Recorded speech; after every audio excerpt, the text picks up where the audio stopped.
The next thing you can do is to create real great attention for you, is to link up with an event, a fundraising event. Now this one down on the bottom is the moonwalk. Anybody done the moonwalk at all, or no? But fundraising is a very, very effective tool for promoting your brand and standing out. And it actually says some nice things for your clients. The next tip is corporate clothing. I absolutely love this. If you go back to the retailers, probably just 5 or 10 years ago, you'd see the staff in suits, fairly boring and drab. Now, Asda pretty much own that lime green colour. Sainsbury's pretty much own orange. And it's become like a walking advert. So when these staff leave their shifts and they go home, they are like a walking advert. If you've suddenly seen somebody going home with Asda on it, it reminds you to perhaps get the shopping, yeah? I've seen some great ones as well, and Tesco recently had 10 pence off a litre of fuel, yeah? Or Boxing Day sale starts. And I'm sure walking around the show, you've seen some people that have got t-shirts with their stand number on and various products that they've got on. The best one I love was at HMV recently, and it said, "Don't ask me about the new Nirvana album." So it's almost a very effective advertising medium. I said I wasn't really going to talk about social media, and I'm only going to talk about it once because there's plenty of seminars here about social media. But one of the challenges that this has, if you can't do this well, if you can't do social media well, particularly in the embryonic start of your business, hold back, yeah? Because if you've got old data and you can only do something once a month, it will look like, you know, you're not on top of your game. Now the three that I always promote are Twitter, Facebook and LinkedIn, and actually think about different messages that you're going to be doing in those three areas. Fundamentally, social media is all about creating a community, and I'm sure you know that. But what you can do is you can stimulate that with offers. So the people that have expressed a like, you can, for anything that you do, you can actually create maybe a 10% rebate for those people. Now tip 13 is advertise. Now the big challenge, particularly for those of you that are starting out, is how do I advertise? How do I get the best of it? Well, my view is that PR is a perfect opportunity. Get some profile in some of the magazines. I'm sure you know Claire Young, you might have heard of her from The Apprentice, and there's quite a few people here. You don't have to be an apprentice to get good PR, but think about what you're trying to do. Some of the best adverts are what I call has got very little on them. They've got a lot of white space. It's the message is right there in the middle. Tip 14 is make your own corporate video. Now the second biggest search engine at the moment after Google is YouTube. Yeah? The great thing about a corporate video is there's no denying who's talking. It is you. Use it for a demonstration perhaps. But also what you really want to do from that video is get your clients to give you testimonials. So the top two that you see there in the top are members of ours giving testimonials. Now the other thing I need to tell you about, the average time somebody looks at a video is no more than about 3 minutes. So don't think about putting a half-an-hour video together because they're just not going to do it. So break your message up into little segments. I'm not going to tell you too much about your website because I'm sure there's plenty of advice about that, but there are 1 or 2 little snippets about standing out, right? Don't put everything on your site, yeah? This phrase I love is sell the sizzle, not the sausage. How many, as a percent, how many people do you think look at websites but do not call or email? So what we call browsers. As a percent, ladies and gentlemen, what do you think that browser percent is? Have a guess. 80%? Anybody else? Anything else? Sorry? 93%? No, it's higher, it's higher. It's actually 98%. So of 100 people that are looking at your website, you're actually only looking at about 2 people out of 100. So what you've got to do is think about what your site is saying. Right? You are making a website not for you. You're making a website for your customers, your users. And a very, very interesting observation happened a little while ago. I was about to launch a brand new site, and I asked a friend of mine who was also a customer, and I said to them, would you do me a favor? Would you go and find me a quote for 500 mugs, right? And I put the stopwatch on, and I sat there in absolute horror, because she was looking at, she was going on the website in a completely different way to what I expected. So I looked at her and said, what are you doing? And she said, well, actually, this is what I'm doing because this is what it's saying to me.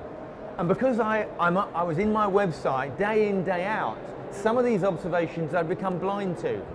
All right? So really, really think about that. Before you relaunch your site or launch it, think about the user. All right? There's a thing called 3 clicks and they're out. If I can't find what I'm looking for in 3 clicks, then I'm gone. Oops. The other thing I think you need to think about is, as I said earlier with referrals, is use a recommend a friend scheme, because that also will help drive much more interest back to your site. And think about providing a discount for them. Tip 17 is to run events. It doesn't have to be a golf day, it could be anything. What you're doing is you're facilitating an environment where people come together. And a golf day happens to be a very good way where you've got a potential client for 4 hours or 6 hours if they're not very good at playing golf. Tip 18 is to get networked. Now there are lots and lots of network groups out there. BNI, anybody heard of BNI as an organisation? Yeah? Business Network International. It's a breakfast group. It meets all over the world, and only one individual from each company can belong to this group. Very successful. But there are lots and lots of others. You'll see some others here. Chamber of Commerce. If you want to target a specific community, then go along to their organisations and groups, or indeed associations. Hospitality is a very, very effective medium. I did something a few years ago where I brought 40 people together, and I brought them to a West End show in London. Yeah, I took them to see Fame. Anybody see Fame? Fame the musical? No. Okay. And what I decided to do was I got half the group were prospects and the other half were customers. Right? And I got a great deal through an organisation called Super Break. It cost me £17.50 per ticket, so not expensive. Right? And I gave all of the people on the day a little chocolate, personalised chocolate with my name on it, and I bought them a drink in the interval. And I stood back and watched. And what do you think happened during the course of the evening? Yeah? What do you think happened? Anybody? You're so shy. What happened was the customers started to talk to the prospects, and they talked overwhelmingly positively about the organisation. That by the end of the evening I'd walked away with 4 customers, 4 big blue chip customers worth in excess of £50,000, all because I brought people together. And when you do a hospitality event, it doesn't have to be 40 people, it could be much smaller. What you're doing is creating a real good feel-good factor about you, your customers and your brand. Tip 21 is to invest in your people. Obviously, if you're on your own, then guess what? You get to keep Employee of the Month every month. But the point I'm saying is your employees are also potentially great advocates of your business. And the last one, ladies and gentlemen, is really all about you. You know, there's nothing on this slide that doesn't sound obvious, but every single one of you are a brand. The way you dress, yeah?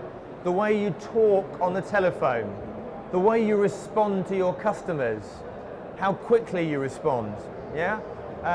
What do your premises look like? They speak volumes about you, yeah? please, and when somebody gives you an order, thank them. Yeah, show initiative, be helpful. You know, ooze credibility, and be attentive. Remember their names. Customers do not like to have their names forgotten. Okay, I hope you've enjoyed. Sorry, I've just finished. Oops. It's not me, it's not me. I hope you've enjoyed the session. Now, I did promise you a gift by the end of it. It's a bit of an unusual gift, but it's a very good example of how you can use promotional merchandise. Now, this looks like an ordinary set of playing cards, does it not? Yeah? But what I decided to do was to do something with the card. So one of the things was to put the Joker on the front, myself. Now, it isn't 52 pictures of me, because the only person that would enjoy seeing that, of course, is my mother. But it actually was to turn 52 cards into something of value. So what I've done is, it's 52 ways to find and generate more business in a nice little snippet, yeah? 52 ways to do that.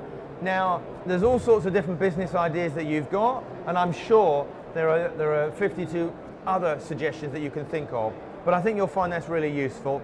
So thank you very much for listening today, and if you'd like to receive a copy of this, come up to me now, I'll give you one of these, and we'll make sure that you get your presentation sent to you. Thank you very much.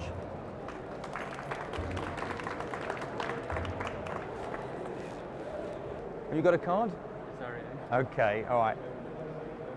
Have you got a card? Okay, all right. There you go. I've got a card. You haven't got a card, all right, okay. Have you got a card? What I would do for you is do a fridge magnet. Get a fridge magnet, so when you've done a service, make sure they leave it on there, because every time somebody comes around for coffee, they're going to then see, oh, he's hit this, that guy that came to see me, John, he's up there, yeah?